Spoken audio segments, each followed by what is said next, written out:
सोच Pakistan peoples party के रहनुमा सईदुद्दीन और सैयदा इशरत अली सैयद की गौसुल आजम हाउस उर्स शरीफ आमद। पाकिस्तान पीपल्स पार्टी के डिविजनल जनरल सेक्रेटरी और साबिक विफाकी पार्लिमानी सेक्रेटरी मखदूम सैयद अली हसन गिलानी से मुलाकात की और इलाकाई सियासी सूरत हाल पर तबादला ख्याल किया।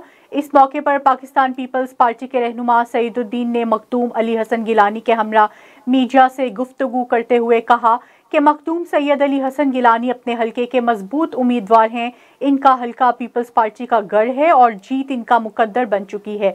उन्होंने कहा कि जितना मर्जी इनके मुखालिफिन मनफी प्रोपेगेंडा कर लें, शिकस्त उनका मुकद्दर बन चुकी है। इंतकाम की नहीं, हमेशा रवादारी की सियासत की है।